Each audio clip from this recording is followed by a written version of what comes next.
Que nome lhe darei? Disse para si mesmo. Quero chamar-lhe Pinóquio. O nome te dará sorte. Conheci uma família inteira de Pinóquios. Pinóquio, o pai, Pinóquia, a mãe, e Pinóquios, os meninos, e todos estavam bem. O mais rico deles pedia esmola. Olá, enigmáticos!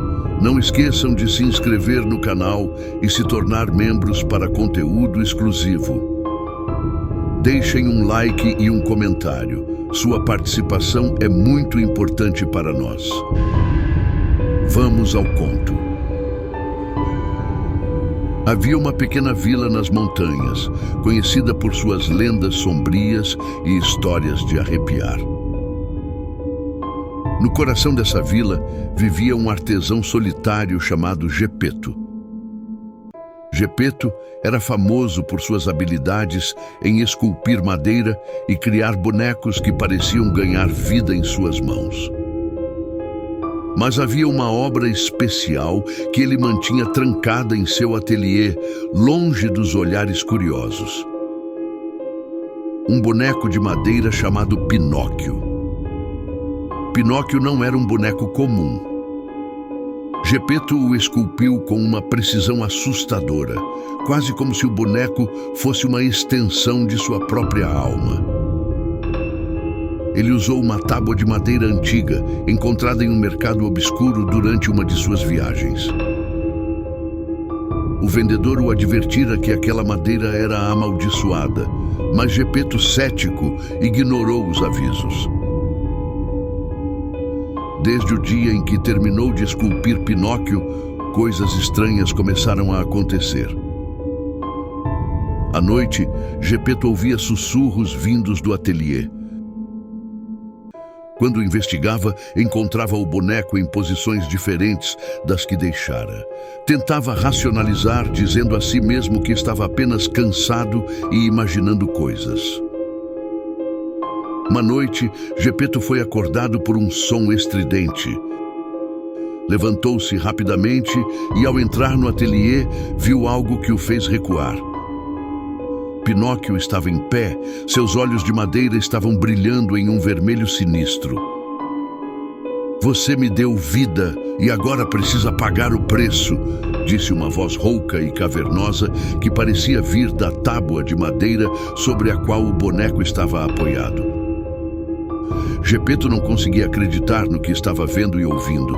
Sua obra-prima estava viva, mas não de uma maneira mágica ou encantadora. Havia algo profundamente maléfico na presença de Pinóquio. O que você quer de mim? Perguntou Gepeto, a voz trêmula. Eu quero almas, respondeu Pinóquio, aproximando-se lentamente. A madeira com a qual você me esculpiu está amaldiçoada. Sou um receptáculo para almas perdidas e agora você deve me ajudar a conseguir mais. Gepeto tentou fugir, mas a porta do ateliê se trancou sozinha. Ele sentiu uma força invisível empurrá-lo para o chão. Você não tem escolha, Gepeto. Deve me obedecer ou sofrer as consequências. Desesperado, Gepeto percebeu que estava preso em um pacto sombrio. Durante os dias que se seguiram, ele foi forçado a levar pessoas para o ateliê, onde Pinóquio sugava suas almas. As vítimas desapareciam e a vila começou a sussurrar sobre os desaparecimentos misteriosos. A cada alma capturada, Pinóquio parecia crescer em poder. Seus olhos brilhavam mais intensamente e sua voz se tornava mais ameaçadora. Gepeto, consumido pela culpa e pelo medo, mal conseguia dormir. Ele sabia que precisava encontrar uma maneira de destruir o boneco antes que fosse tarde demais. Certa noite, enquanto Pinóquio estava em um estado de hibernação, Gepeto decidiu agir. Ele havia lido sobre rituais antigos que poderiam quebrar maldições e estava disposto a tentar qualquer coisa. Preparou os ingredientes e começou a recitar as palavras do ritual. Mas Pinóquio acordou antes do final do ritual. "Você acha que pode se livrar de mim tão facilmente?" rugiu, avançando sobre Gepeto. Uma luta desesperada se seguiu. Gepeto tentou completar o ritual, mas Pinóquio o atacou com uma força sobrenatural. Sentindo suas forças se esvaírem, Gepeto conseguiu agarrar uma faca de esculpir e cravou-a no coração de madeira do boneco. Pinóquio soltou um grito ensurdecedor e a tábua que falava começou a rachar. Uma luz ofuscante explodiu do boneco e Gepeto foi lançado para trás. Quando recobrou a consciência, o ateliê estava em ruínas. Pinóquio não estava mais lá, apenas fragmentos da tábua amaldiçoada. Gepeto pensou que finalmente estivesse livre da maldição, mas algo ainda estava errado. Nas semanas seguintes, Gepeto começou a perceber mudanças em si mesmo. Sentia-se mais fraco, sua pele pálida e olhos fundos. Ele ouvia sussurros na escuridão, vozes das almas que haviam sido capturadas.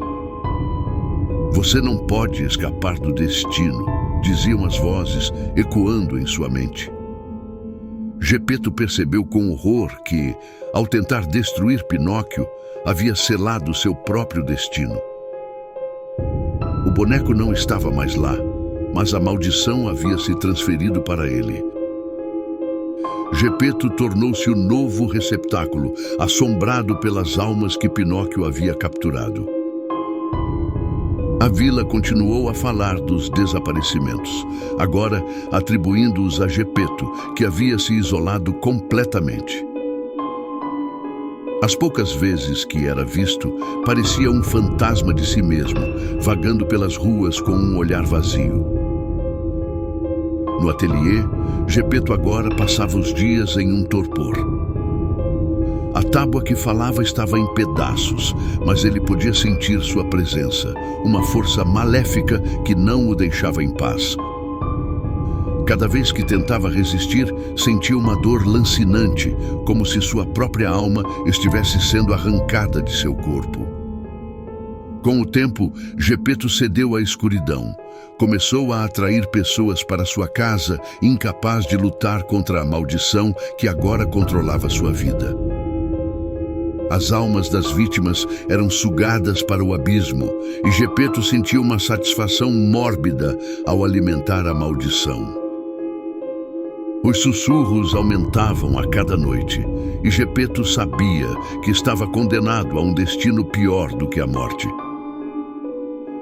Ele havia se tornado o próprio instrumento da maldição, um boneco de carne e osso, preso em um ciclo interminável de horror e desespero.